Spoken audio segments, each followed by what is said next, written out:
El siguiente estudio bíblico está basado en el libro de Lucas, capítulo 2, versículos del 39 al 52, titulado El testimonio de sí mismo, celebrado el 27 de octubre del 2011 por el predicador Carlos Treviño del grupo Mateo 5:14.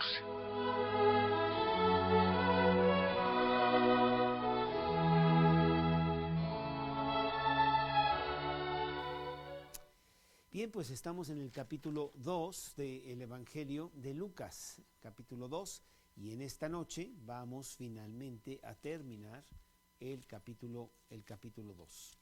Estamos empezando, capítulo 2, empezando en el versículo 39.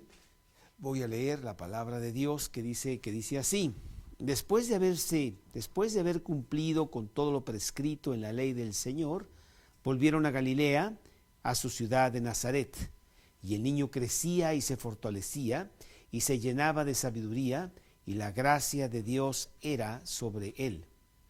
Permíteme un segundito. Y la gracia de Dios era sobre él. Me olvidó esto. Entonces, ¿lista? Ahí está.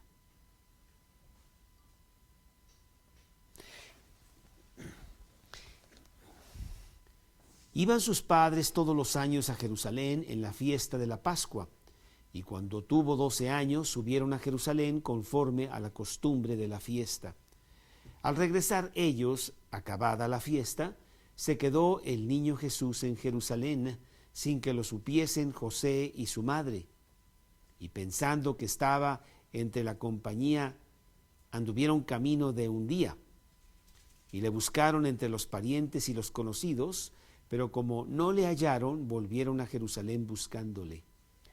Y aconteció que 3 días después le hallaron en el templo, sentado en medio de los doctores de la ley, oyéndoles y preguntándoles. Y todos los que le oían se maravillaban de su inteligencia y de sus respuestas. Cuando le vieron, se sorprendieron, y le dijo su madre: Hijo, ¿por qué nos has hecho así? He aquí tu padre y yo te hemos buscado con angustia. Entonces él les dijo: ¿por qué me buscáis? ¿No sabéis que en los negocios de mi padre me es necesario estar? Mas ellos no entendieron las palabras que les habló. Y descendió con ellos y volvió a Nazaret, y estaba sujeto a ellos, y su madre guardaba todas estas cosas en su corazón. Y Jesús crecía en sabiduría, en estatura y en gracia para con Dios y los hombres. Hemos visto en este capítulo 2 el gran evento de los siglos, el gran evento de la humanidad, como hay diferentes eventos muy importantes, pero ¿cuál podría ser más importante que este evento de los siglos, que es el nacimiento de Jesús? Hemos visto en este capítulo 2 cómo inclusive Dios preparó testimonios que atestiguaran acerca de este acontecimiento tan importante, como los pastores, como el mismo José y María, como Simeón y Ana, que los hemos visto en los estudios anteriores. Y hoy el estudio se llama el testimonio de sí mismo, porque ahora el que va a dar testimonio de este evento es Jesús mismo. No lo podía dar antes, era un bebé en manos de sus padres. Dios quiso que él naciera de mujer y naciera bajo la ley, que fuera tan humano como nosotros, que naciera del vientre de una madre, un pequeño bebecito que necesitaba todos los cuidados para que sobreviviera los primeros meses, los primeros años, pero a medida que va pasando el tiempo, él mismo va a dar testimonio de sí mismo, como lo vamos a leer en esta historia, en este evento, en este incidente único que no se presenta en los demás evangelios. Y bueno, hemos también leído de niños prodigio a través de los siglos, de niños que a muy temprana edad podían hacer muchísimas cosas y maravillaban al mundo con sus talentos que venían de Dios, talentos naturales, pero después de todo algo extraordinario. Uno que es muy famoso y que podríamos decir que todos nosotros sabemos de él es Mozart.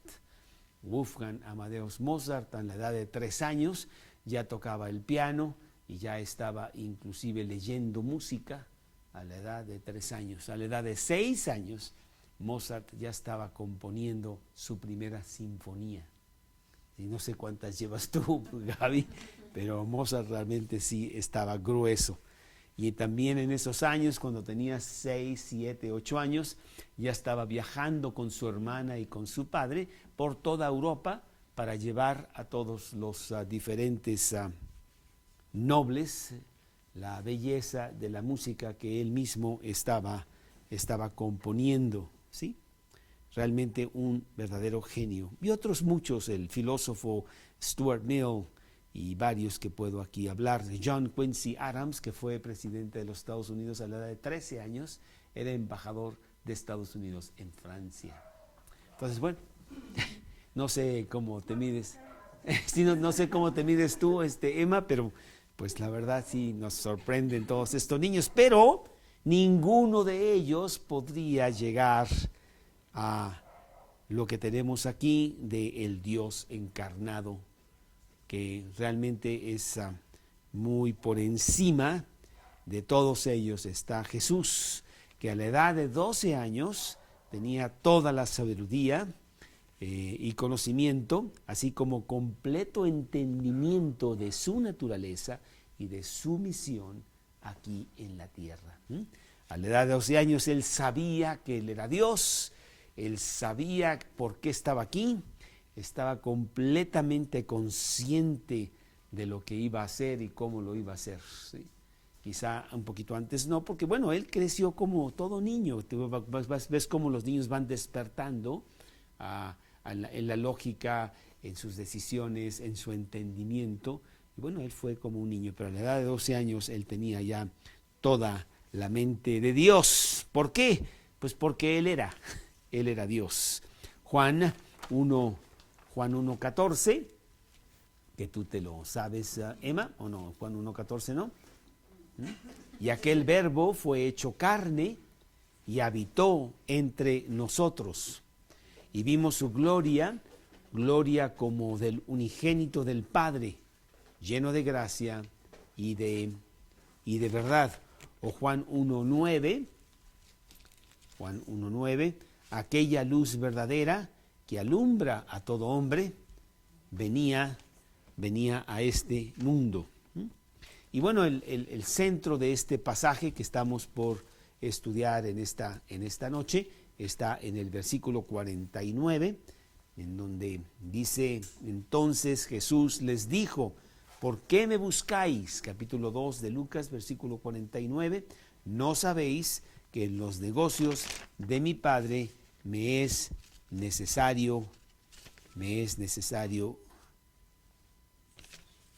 estar? En este pasaje que vamos a estar viendo en esta noche, tenemos un único incidente, el único evento de Jesús en toda su vida privada. Realmente no sabemos mucho de Jesús durante su vida privada. Sabemos mucho de Jesús, a pesar de que nada más fueron 3 años de su vida pública, ¿verdad? A la edad de 30 años él se da a conocer, él va al río Jordán y él pide ser bautizado por Juan el Bautista, y los 4 evangelios tienen ese evento en sus narrativas.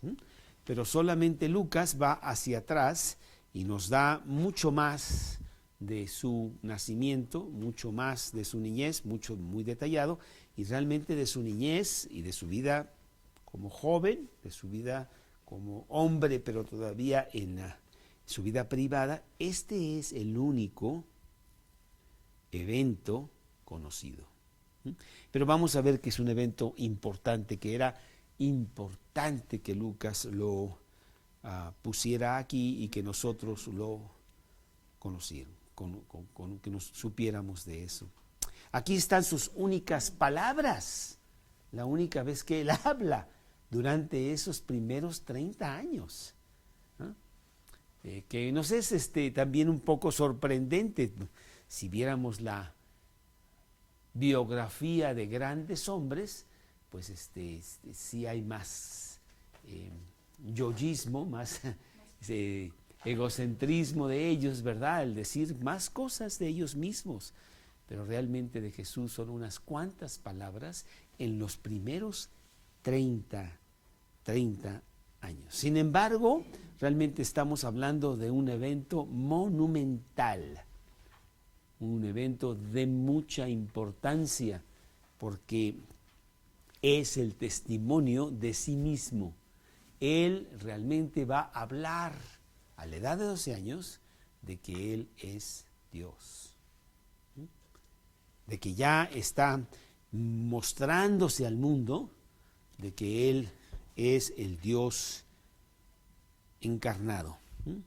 Se revela desde muy temprana edad, consciente de su identidad, consciente de su propósito aquí en la tierra. ¿Y cuál era su propósito aquí en la tierra? Juan 6, versículo 38. Juan 6, 38.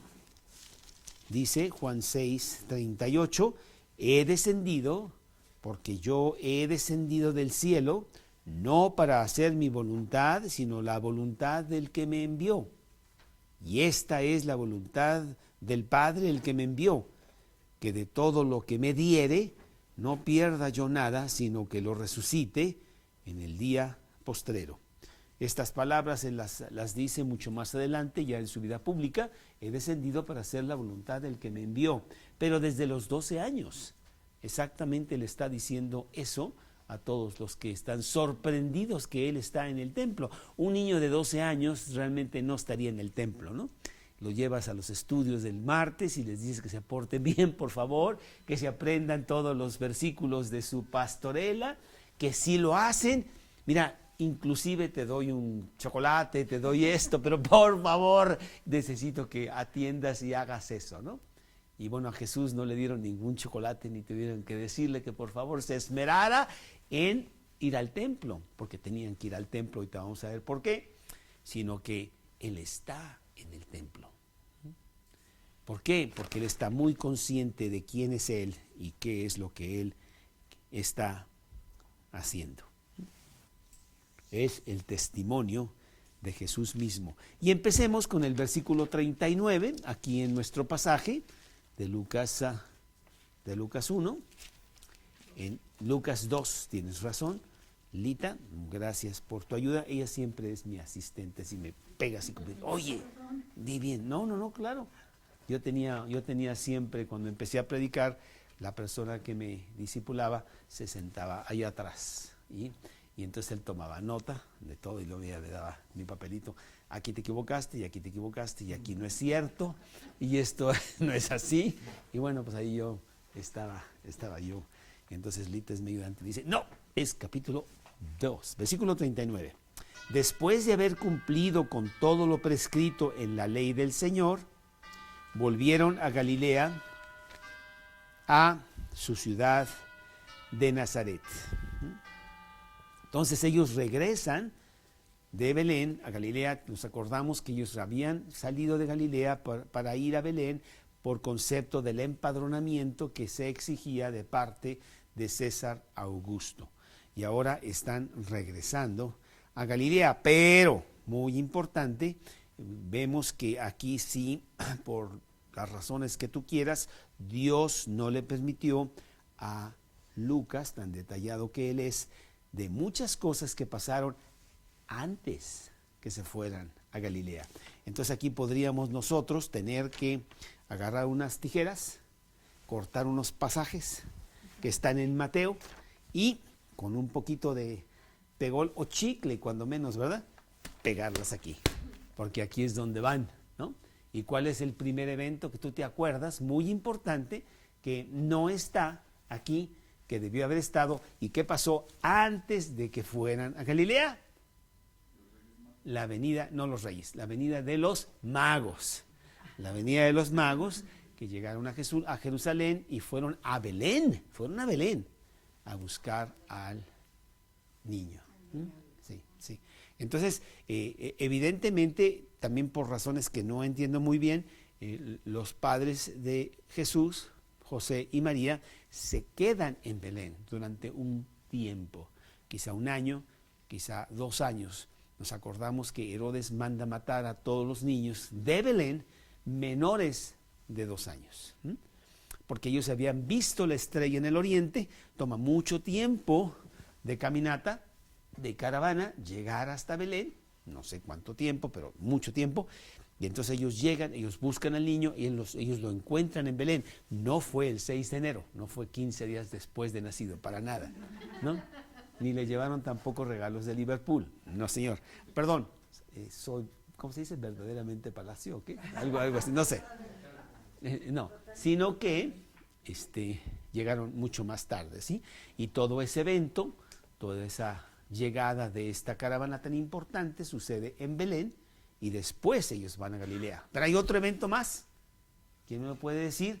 Antes de que lleguen a Galilea, muy importante también, a razón de que Herodes manda matar a los niños de Belén, el ángel le anuncia a José que tiene que salir y huir para que ese niño no sea también matado con los demás y no se cumpliese el propósito de Jesús en la tierra. Ellos huyen a Egipto durante un largo tiempo y después regresan ya no a Belén, sino a Galilea. También es otro evento que pasa antes de que bueno, no está aquí en esta narrativa de Lucas. Y obviamente tampoco dice nada, por no decirlo primero, de que Herodes manda matar a todos los niños menores de 2 años ahí en Belén. Todo esto lo podemos ver en el Evangelio de Mateo, en el capítulo 2 de Mateo, del versículo 1 hasta el versículo 23 y 25, de todas estas cosas que pasan antes de que José y María se vayan a Galilea. Ahorita, no, te me estás adelantando. Ves que quiero hacer el estudio y ella quiere que ya lo termine. No, eso está muy mal, Emma. Tache. Sí, bueno, entonces ellos se van, ellos regresan pues a Nazaret en el versículo 29, después de haber cumplido con todo lo prescrito, la ley del Señor, volvieron a Galilea, a su ciudad de Nazaret. Ese es donde ellos residían, allí en Nazaret. Bueno, y dicho todo esto, vamos a ver 3 cosas con respecto a este pasaje, y vamos a ver que sí es un pasaje muy bonito y muy importante. 1, los años de silencio. Ya como que dijimos un poquito de que Jesús, con la excepción de este pasaje, un evento muy pequeño, no hubo nada más en sus primeros 30 años, ¿sí? Contrario a tantas leyendas que hay acerca de Jesús. No sé si sepas, pero por ahí dicen que Jesús fue a Cachemira, allá a la India, y que ahí le enseñaron todas las cosas que él tenía que decir, y luego regresó y no sé cuánto y no sé qué tantas cosas, ¿no? Y hay muchas especulaciones, hay muchos libros de qué debió o pudo haber hecho Jesús durante esos 30 años. Cuando la Biblia es muy escueta, es muy clara en lo que hizo Jesús durante esos 30 años, ¿verdad? Y a veces me dicen, oye, dice la Biblia, ¿dónde estuvo Jesús durante esos 30 años de su silencio? Y nosotros decimos, claro, está muy fácil, porque la Biblia nos dice dónde estuvo Jesús durante esos 30 años. Y bueno, eso lo vamos a encontrar mucho después acá en el versículo 51, pero de una vez te lo digo, y descendió con ellos y volvió a Nazaret y estaba sujeto a ellos. ¿Dónde estaba Jesús? Sujeto a ellos en su casa, aprendiendo el oficio de su padre como carpintero. Ahí estuvo hasta su presentación a la pública a los 30 años. Eso es lo que nos dice la Biblia, que pasó con Jesús durante todo ese tiempo de su vida de su vida privada. Es muy importante, que Dios nos lo quiere decir, que Él haya pasado todo este tiempo así, porque otra cosa que tú te podrías preguntar es, oye, ¿por qué mejor no Jesús? Pues llegó ya listo a la edad de 30 años y entonces, pues nada más pasó 3 años en la tierra y fue a la cruz y resolvió el problema del pecado del hombre y ya. ¿Por qué tuvimos que hacer todo esto de que naciera de mujer y bueno, y que le dieran leche y que empezara a caminar y que tuviera todo este proceso de 30 años como todo hombre? Bueno, pues también la respuesta es muy obvia, ¿verdad? Él tenía que ser tan humano como nosotros, identificarse con el hombre y ser totalmente humano. Creció como todo niño, con una sola excepción, sin pecado.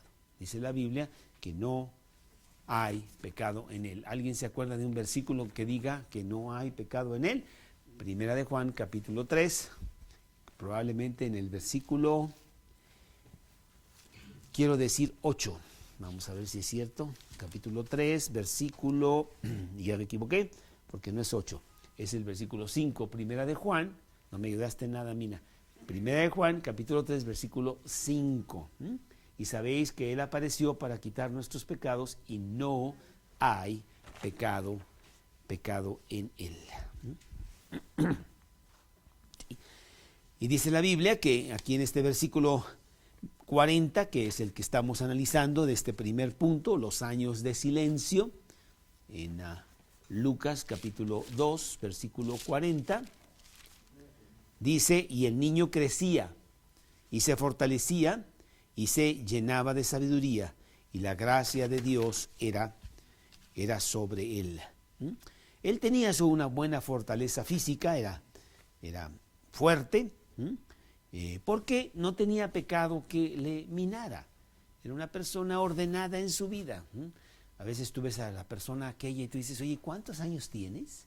¿Cómo que nada más tienes 52 y parece que tienes 92? No, pero es que yo me he divorciado 3 veces y además esto, lo otro y quién sabe qué y bueno, 1000 cosas, ¿no? Entonces es porque han tenido una vida desordenada. Ahora imagínate una vida sin pecado, ¿verdad? En donde tienes una mente clarísima, bueno, solamente Dios, ¿verdad? Solamente Jesús. Por lo tanto dice que se fortalecía, él iba creciendo con mucha fuerza física. Pero Lucas hace mucha más referencia a su desarrollo espiritual. Dice que se llenaba de sabiduría, es lo que dice el versículo, y se llenaba de sabiduría, para que a la edad de 12 años él tenía toda la sabiduría. Yo quiero pensar, y aquí también a lo mejor estoy diciendo algo que no es, de que él estaba progresando en sabiduría, en la edad de 6, en la edad de 7, en la edad de 8, no lo sé. Pero a la edad de 12, él tenía toda la sabiduría de Dios. Él es la sabiduría. Colosenses capítulo 2, versículo 3. Colosenses capítulo 2, versículo 3. ¿Cuánto nos ha tomado a nosotros para ir entendiendo algunas de las cosas de Dios aquí en la palabra con respecto a nuestra vida y conocer más de la sabiduría de Dios? Pues muchos años, ¿no? Pero él desde muy pequeño, dice aquí el Colosenses capítulo 2, versículo 3, en quien están escondidos, en Cristo, en quien están escondidos todos los tesoros de la sabiduría y del conocimiento. Era la sabiduría que él siempre había tenido con el Padre, desde la eternidad, desde siempre, porque ¿quién le enseñó a Dios? Dice 1 Corintios allí en el capítulo 2, 16, ¿quién le enseñó a Dios? ¿Quién le aconsejó a Dios? ¿Quién fue el que le dijo? ¿Quién le enseñó? Pues nadie, ¿no? Él siempre ha tenido toda la sabiduría, no tiene que aprender nada. Y Jesús tenía todo eso. Vamos a leerlo también ahí en Proverbios capítulo 8, en el versículo 22, Proverbios 8, 22. Dice Proverbios Jehová me poseía en el principio, ya de antiguo, antes de sus obras. Eternamente tuve el principado desde el principio, antes de la tierra. Versículo: antes de los abismos fui engendrada, antes que fuesen las fuentes de muchas aguas, antes que los montes fuesen formados, antes de los collados ya había sido yo engendrada.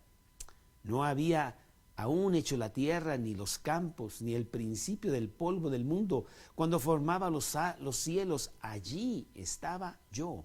Cuando trazaba el círculo sobre la faz de la tierra. Está hablando de la sabiduría, está hablando de Jesús mismo. Jesús estaba con el Padre desde siempre. Que hay un versículo aquí que yo estoy buscando, pero sí. Muy bien. Su llenura de sabiduría vendría, dice la Biblia, a medida que iba creciendo en obediencia. Porque era un niño perfecto, un niño que no tenía pecado. Pero dice la Biblia que de alguna manera él aprendió obediencia. ¿Cómo aprendió obediencia? En su humanidad, porque Dios no necesita aprender nada, pero en su humanidad sí. Hebreos capítulo 5,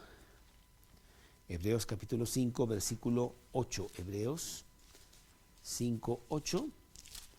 Dice Hebreos capítulo 5, versículo 8. Y aunque era hijo, por lo que padeció, aprendió la obediencia. Nosotros aprendemos sabiduría, la sabiduría de Dios, la sabiduría de lo alto, en la medida de nuestra obediencia. A medida que nosotros vamos obedeciendo, Dios nos va dando cada día más luz acerca de la Biblia y acerca de la Biblia con respecto a nosotros. Por eso es tan importante que nosotros obedezcamos. Dice el versículo 5:32 ahí de Hechos, que el Espíritu se lo ha dado Dios a los que le obedecen.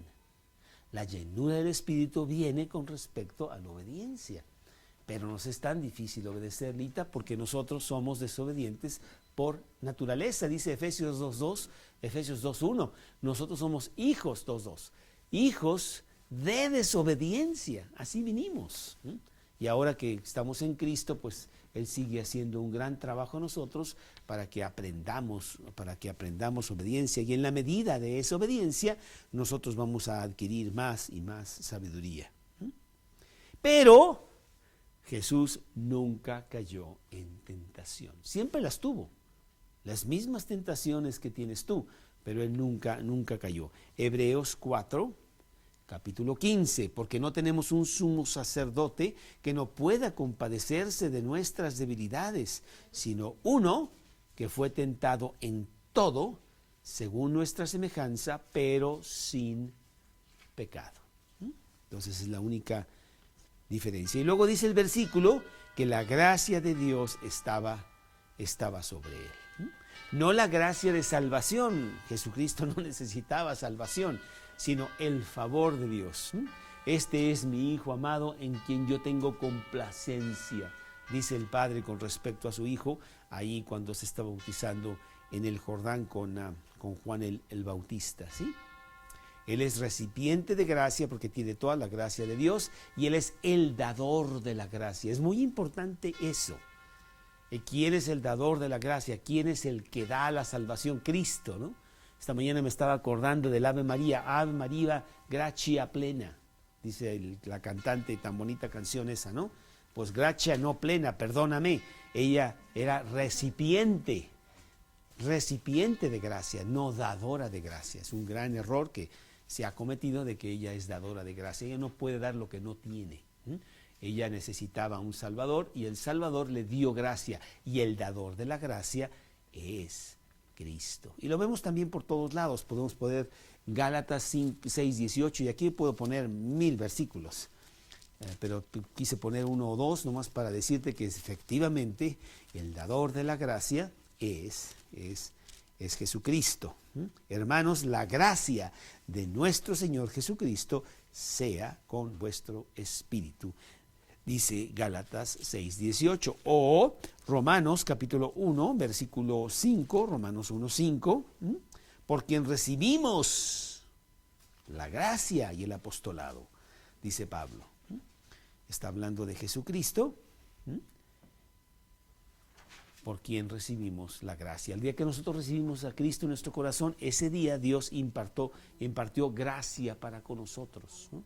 Y nos dio la gracia que tenemos, y es una gracia salvadora, nos da la salvación, ¿sí? Y la tenemos porque Cristo nos las ha dado, ¿sí? Bueno, pues eso es lo que tenemos en ese versículo de capítulo 2, versículo 40. Los años de silencio, sin embargo, pues ¿cuántos sabemos de esos años de silencio? No es tan silencio. Pero lo que quiero decir, el número 2, que sí es muy importante, es el incidente mismo. Este incidente aislado que se presenta de Jesús en toda su vida privada, desde que nació hasta los 30 años. Un pequeño incidente que duró, pues no, ¿qué será? Estamos hablando de unos cuantos días, y en donde Jesús sí habla, y habla unas cuantas palabras en 30 años, y es todo lo que sabemos de Jesús durante esos 30 años, con la excepción de que él estuvo sujeto a sus padres. Por lo tanto, vivía en Nazaret, y ahí vivió hasta que se presentó su vida pública. El incidente. ¿Por qué pone Lucas este incidente aquí? Bueno, pues es muy importante. Este es un evento trascendental, ya que marca un momento específico en la vida de Jesús.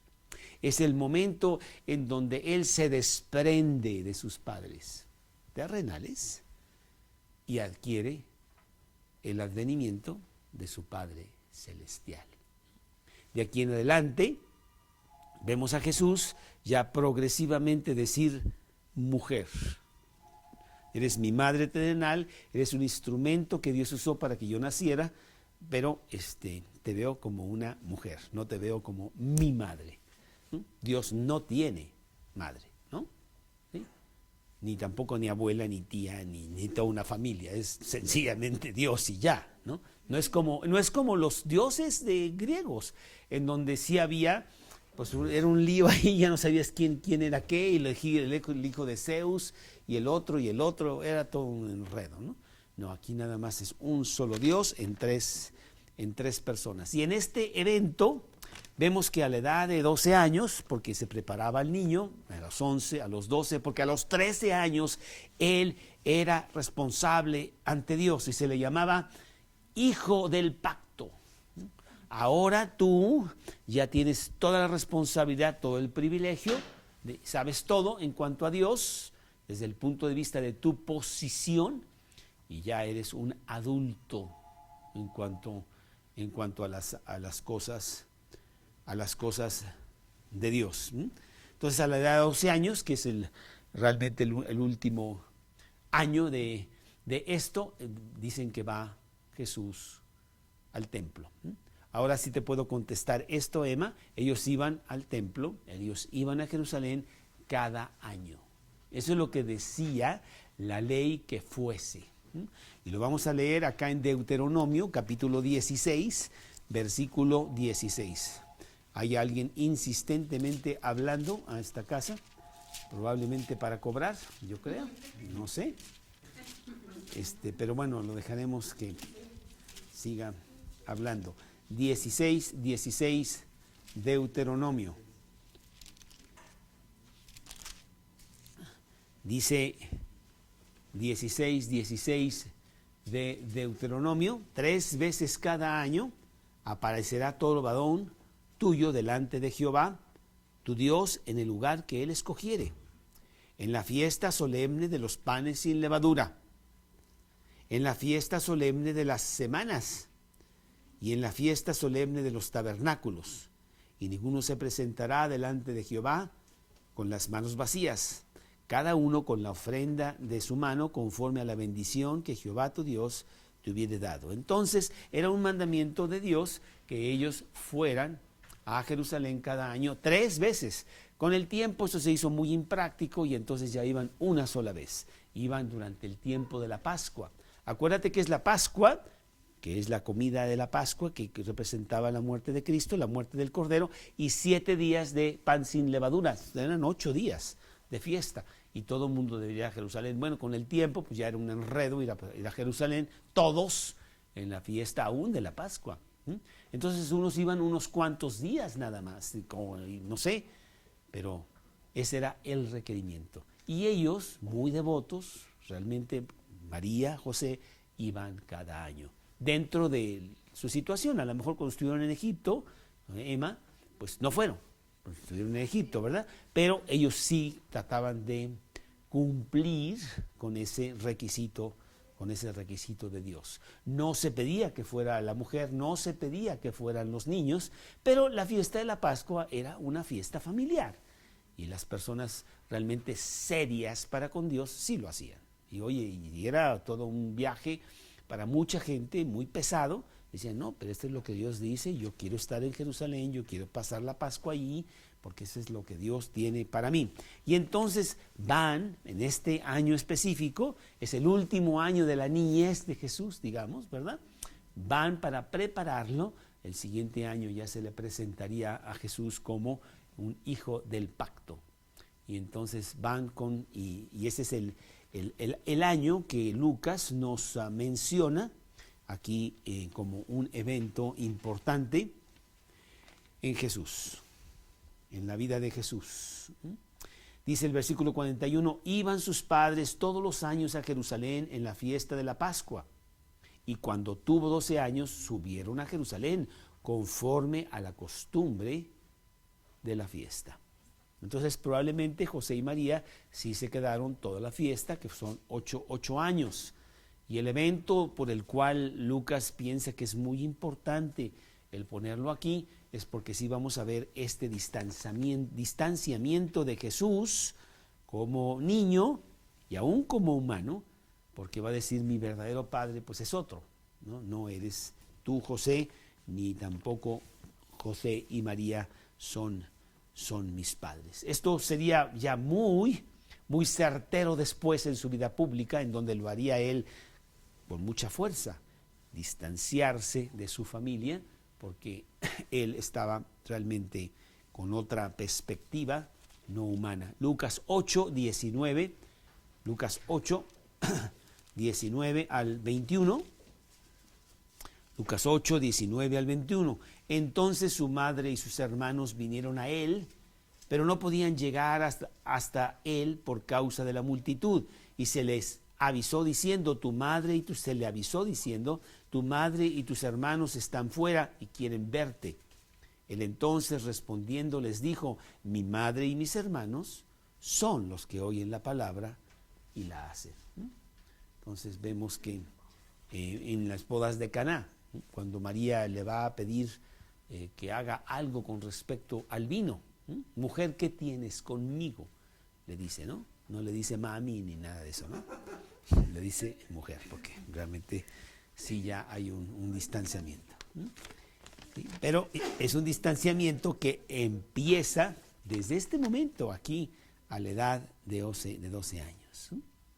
Sí. Pues fue el momento propicio, o sea, Jesús mismo teniendo 12 años, él prepara esto para que todo mundo se dé cuenta, porque es el testimonio de Jesús. Yo quiero anunciar al mundo quién soy yo. Ya es tiempo de que esto pase, a pesar de que solo tengo 12 años. Y lo va a preparar. Dice, aquí regresando a nuestro pasaje, Lucas, al regresar ellos, versículo 43, acabada la fiesta, después de 8 días, se quedó el niño Jesús en Jerusalén. Qué niño tan desobediente, nunca entiende. Le decimos y no sé qué, no es cierto, no fue por desobediencia. Vamos a ver que no es, porque hubiera sido un pecado, ¿no? Era un niño perfecto. Es más, se van a sorprender, oye, Jesús no es así. Jesús es siempre el mejor que tenemos de todos los niños que tenemos. ¿Qué pasa? ¿Por qué? No lo hizo por desobediencia, sino que quería pasar una enseñanza ya a esa temprana edad sumamente importante. Al regresar ellos, acabada la fiesta, se quedó el niño Jesús en Jerusalén sin que lo supiesen José y María. Y pensando que estaba entre la compañía, anduvieron camino de un día y le buscaban entre los parientes y los conocidos. Evidentemente iban en una caravana grande, el viajar en ese entonces era muy peligroso y viajaban a pie, ¿verdad? Y entonces iban muchos, y más en la fiesta de la Pascua, que iban mucha gente a Jerusalén, pues para protegerse uno al otro y para tener compañía y ayudarse también uno al otro. Pero no le hallaron, versículo 45, y volvieron a Jerusalén buscándole. Podríamos aquí decir desesperadamente, oye, ¿dónde está nuestro hijo? ¿Qué pasa? Y había pasado ya un día de camino. O sea, tuvieron que regresar realmente hasta Jerusalén. Tú puedes ver la angustia de un padre, ¿verdad? Que, oye, nosotros perdimos a nuestro hijo Carlos cuando tenía 2 años, algo así, 3 años, y lo perdimos por un lapso de 25 segundos. Y fue 25 siglos, ¿no? Cuanto más ellos que amando a su hijo, ¿verdad? Pues tienen que ir a buscarle, y estamos hablando de días. Un día, dice que también después de 3 días, dice aquí, aconteció que 3 días después, yo no sé si son 3 días después de haber salido de Jerusalén, en donde se toma en cuenta un día de viaje, un día de regreso, un día de búsqueda, o 3 días después de que llegaron a Jerusalén y fueron 3 días de búsqueda. De todas maneras, no importa, fue mucho tiempo y andaban buscando realmente a Jesús por todos lados, ¿sí? Y bueno, un niño también de 12 años que pierde a sus padres, pues a lo mejor por un ratito está jugando en el columpio y no sé qué, y pues no pasa nada, pero ya llega la noche, y ¿dónde están mis papás? ¿Y quién me va a dar de cenar? ¿Y dónde voy a dormir? Y empieza a desesperarse también el niño, y empieza a buscar a sus padres, no sé, va al cuartel de policía, habla a Locatel, algo, no había teléfonos, bueno, tiene que ir caminando a Locatel, no sé, ¿verdad? Pero ir de alguna manera, pero vamos a ver que Jesús para nada está angustiado. Inclusive lo han estado buscando, por eso tardaron 3 días, en el lugar equivocado. Fueron a muchos lugares a buscarlo, y ¿quién pensaría que este niño de 12 años estuviese en el templo? Y esto es lo que pasa aquí en el versículo 46, y aconteció, parece ser, sucedió de coincidencia, que después de 3 días le hallaron en el templo, sentado en medio de los doctores de la ley. Aquí la palabra exacta en el original es los grandes maestros de la ley. Cuando Jesús está en su vida pública, no vemos que la palabra maestro se usa más que para con Jesús, porque Él es un gran maestro. Y Él estaba con los grandes doctores de la ley, estaba en Jerusalén. Imagínate la gente que hubiera estado ahí, los súper primeros, ¿no?, de las grandes universidades y doctores de la ley, oyéndole y preguntándoles. Este niño de 12 años estaba verdaderamente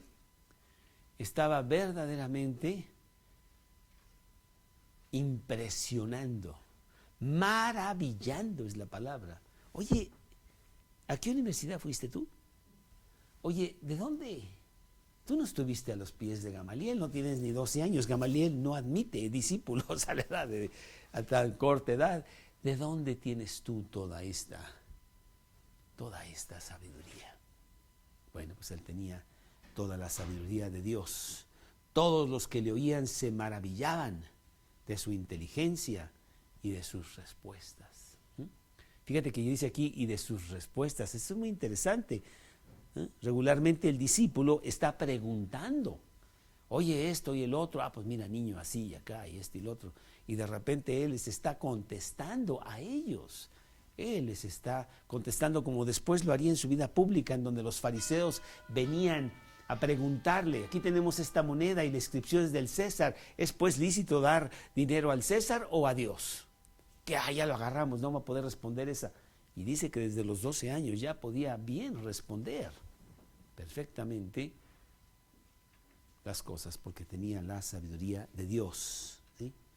Dice el versículo 48, cuando le vieron se sorprendieron y le dijo su madre, hijo. Bueno, aquí la palabra sorprender es realmente con la boca abierta, ¿no? Cuando tu hijo te desobedece y esto lo otro, finalmente lo encuentras, pues tienes mucho gozo de encontrarlo, pero al mismo tiempo tienes un poquito de coraje. Oye, ¿qué pasó, niño? Esto lo otro te hemos estado buscando y tú ni siquiera te das cuenta de que andamos todos preocupados por ti, ¿verdad? ¿Sí? Pero ella no sabe cómo manejar eso. O sea, ¿por qué estás aquí en el templo? Y además, ¿con quién estás aquí en el templo? Y casi los doctores le decían, espérate, déjanos un ratito más, porque estamos realmente muy intrigados y aprendiendo mucho de este niño. Y entonces ella le dice, hijo, ¿por qué nos has hecho así aquí? Tu padre y yo te hemos buscado con angustia. Realmente, pues sí, dentro de todo, pues me da mucho gusto y me da mucho gusto que tú seas aquí estés causando toda esta maravilla, ¿verdad? Pero nosotros sí estábamos preocupados por ti. Y no has hecho esto muchas veces, o sea, es más, nunca hemos visto que tú seas un niño que haga estas cosas. Por eso nos sorprendió mucho. A lo mejor estabas secuestrado y contra tu voluntad no estabas con nosotros, ¿verdad? No fue una cosa tuya, fue una cosa de los demás que te hicieron, y no, fue una cosa de Él. Y aquí viene la enseñanza en el versículo 49. Entonces Él les dijo, la primera vez que vamos a escuchar esto en la vida de Jesús, lo va a decir después de otras maneras, pero aquí realmente es muy importante. ¿Por qué me buscáis? ¿No sabéis que en los negocios de mi Padre me es necesario estar? La primera vez que habla de un Padre personal. Se hablaba del Padre de Israel. Se hablaba de una cosa impersonal. Dios era un impersonal, pero ahora estamos hablando de un Dios muy, muy personal, como el Padre nuestro que estás en los cielos. ¿Padre nuestro? ¿Dios es nuestro Padre? La primera vez que sucede un concepto así, que lo trae Jesús. No lo vemos en todo el Antiguo Testamento. Y aquí dice, en los negocios de mi Padre. Y no creas tú que estaba haciendo ningunos muebles para esto. Sí, no lo habían comisionado ahí en el templo para hacer algunos muebles de José, ¿no? No, para nada. Estaba realmente en los negocios de su Padre.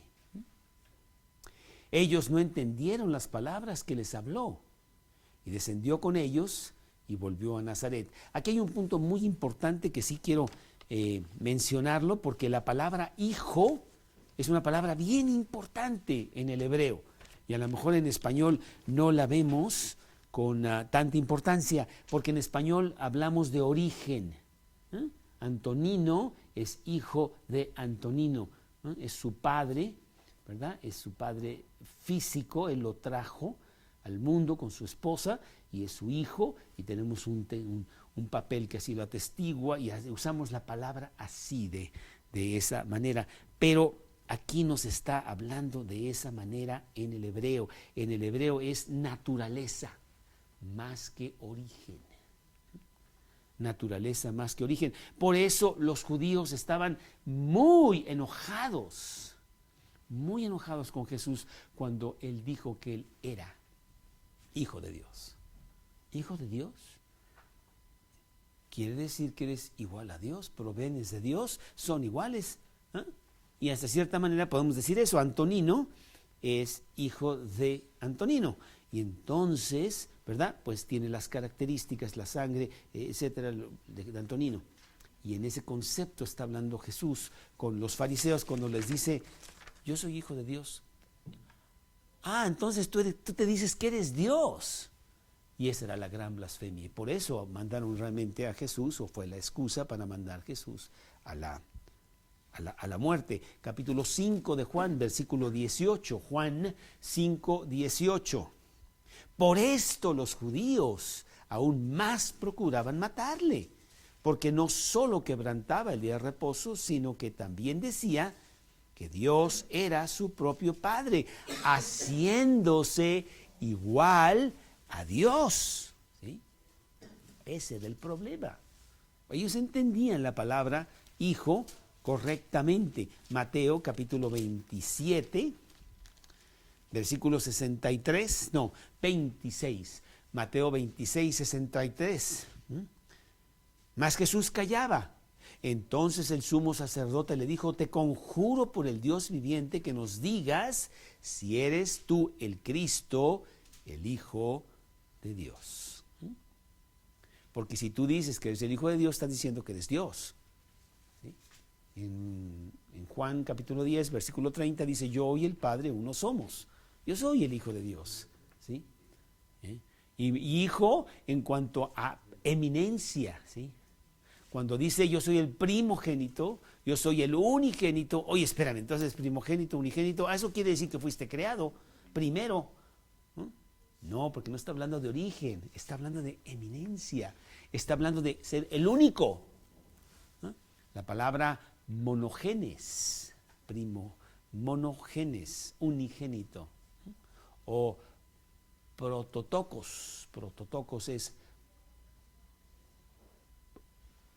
unigénito, primogénito es monogenes, ¿sí? El primero, en fin, o al revés, ya me hice bolas aquí.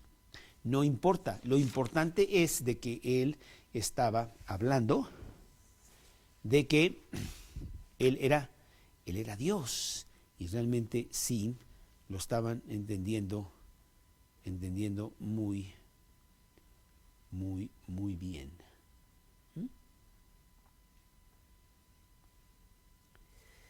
Sí, una posición de igualdad. Y esa palabra se usó mucho cuando en Hechos 4:36 se habla de Bernabé, el hijo de consolación, que tiene las características de consolación, ¿sí? O en Efesios 2:2, cuando habla de hijos de desobediencia, pues tienen la característica de ser desobedientes. Hijo de Dios tienen las características de Dios. Está diciendo que es Dios. No, pues ahí está mal. Unigénito, monogenes, prototocos es primogénito. Romanos 8:29, por ejemplo, ahí dice precisamente prototocos. Romanos 8:29. Romanos 8:29. Porque a los que antes conoció también los predestinó para que fuesen hechos conforme a la imagen de su Hijo, para que él sea el prototocos entre muchos hermanos. El primero, el de la eminencia, el único, el primero entre los muertos, número 1, ¿sí? No está hablando de origen. ¿Sí? Y entonces entendieron muy bien. Y entonces cuando él está diciendo a sus padres, es que en los negocios de mi padre debo estar, está hablando de su naturaleza. Ya les está diciendo a José y María: señores, perdónenme, pero ya se acabó esta situación familiar que tenemos. Yo soy Dios. Él está hablando de su propio testimonio, ¿sí? Bueno, pues es muy importante eso, porque eso es precisamente lo que ha pasado desde el punto práctico en nuestras vidas, ¿sí? Cristo ha entrado a nuestro corazón y Él atestigua del cambio de mi vida, ¿verdad? Yo soy testigo de su resurrección porque Cristo es el que ha hecho todo esto. Él me ha hecho que tenga todos estos cambios. El que tiene a Cristo en su corazón tiene todos estos cambios. El que no tiene a Cristo en su corazón, pues que puede decir que los tiene, pero sus hechos hablan diferente y por lo tanto no es cristiano. Cristo es el que da testimonio de que nosotros somos cristianos al tenerlo nosotros en nuestro corazón. Y yo te pregunto si tú tienes esto, si realmente hay cambios en tu vida que atestiguan del hecho de que tú eres cristiano, porque no es cuestión de tener un título. Yo soy cristiano, yo tengo mi Biblia, yo me la compré y yo la leo y la estoy memorizando. No sabes cuántos versículos tengo memorizados, ¿verdad? Pero los sábados, pues una canita al aire y no sé qué, y no, pues entonces no eres cristiano, ¿sí? Porque los cristianos caen, pero no viven caídos, ¿cierto? Y si vives caído, entonces tú no eres cristiano. El testimonio de Cristo no está en tu vida, ¿sí? Cristo es el que da todo esto, ¿sí? Muy importante desde el punto de vista muy muy práctico. Y número tres en este pasaje es los años de crecimiento. Vimos los años de silencio, vimos el incidente importante, ¿verdad? Y ahora vemos los años de crecimiento que están en el versículo 51 y 52. Quiero decirte, para terminar esto del incidente, el versículo 50, mas ellos no entendieron las palabras que les habló. ¿Cómo? ¿María no entendió? Pero si María recibió el mensaje del ángel, y María recibió a Cristo siendo virgen, ella lo concibió y después lo trajo al mundo. ¿Cómo que no entendió? Era muy complejo como para entender todo esto. Meditaba mucho en su corazón sobre estas cosas, pero nunca entendió completamente, ¿eh? Y dice aquí la palabra que ellos no entendieron las palabras que les habló. María estaba bastante confundida porque pues era humana como nosotros, y a veces las cosas de Dios pues ahí están, pero no entendemos completamente, ellos tampoco. Sin embargo, dice el versículo 51, descendió con ellos y volvió a Nazaret y estaba sujeto a ellos. Su madre guardaba todas estas cosas en su corazón. Estaba sujeto a ellos. Un niño obediente, un niño sabio, justo, diligente, ordenado, no sé, ¿verdad? Un niño extraordinario, porque los niños no son así para nada, ¿no? Él estuvo sujeto a ellos hasta su presentación a la edad de 30 años, y ahí estuvo con ellos en Nazaret. Y dice el versículo 52, y Jesús crecía en sabiduría, en estatura y en gracia para con Dios y para con los hombres.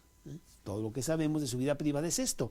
Tenía una vida humana normal, en donde él estaba creciendo en sabiduría, su mente, en estatura, su cuerpo, espiritualmente, gracia con Dios y con los hombres, siendo como tú y como yo, pero sin pecado. Era importante que todo esto pasara para que él se identificara con nosotros, o al revés, nosotros nos identificáramos con Jesús.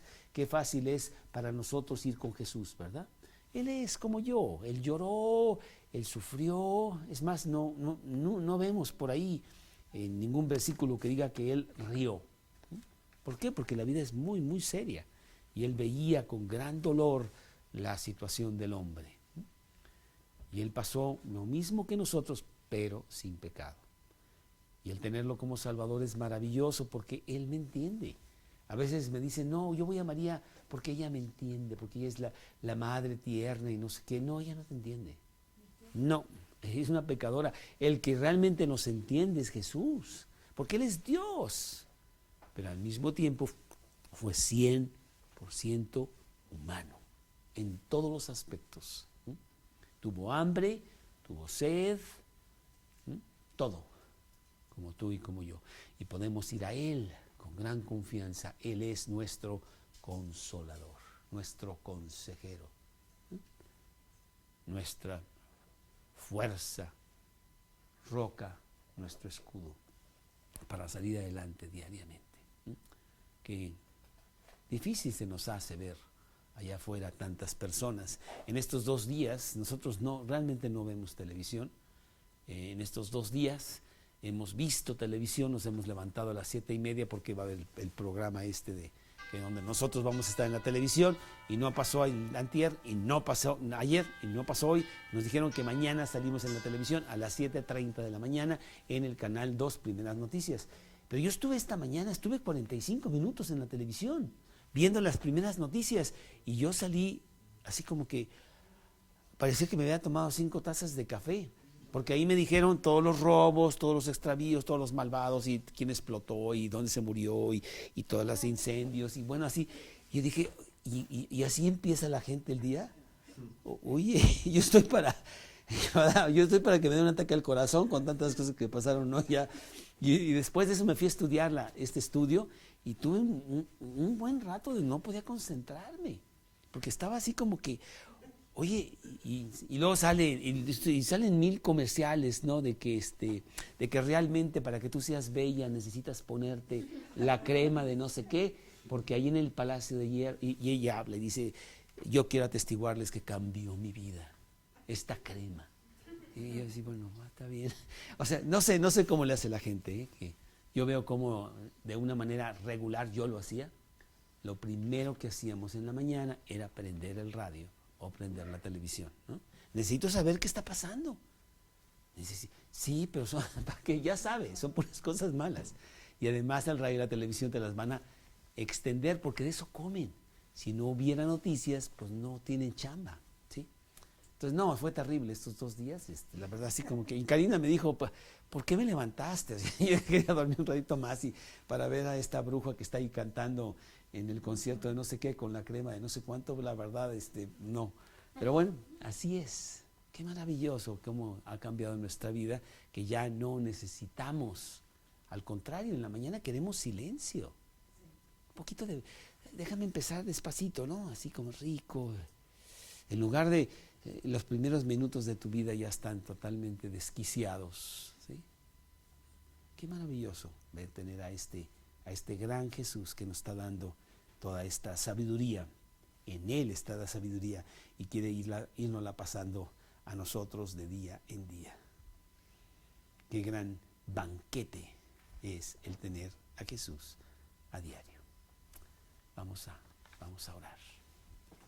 Señor, te damos gracias, muchas gracias por este gran Jesús, Señor, el dueño de nuestra vida, nuestro Salvador, con quien pasaremos la eternidad, que tiene ya grandes cosas preparadas por nosotros, porque Él dijo, me voy para preparar lugar para vosotros, para que donde yo estoy, vosotros también estéis. Señor, y te pedimos porque podamos decirle a mucha gente de Cristo, decirles que esta es la solución, que la tensión, el nerviosismo, la angustia, los temores de la vida diaria pueden ser disipados en Jesús, porque Él es el gran consolador. En Él está la seguridad y que corran a Él.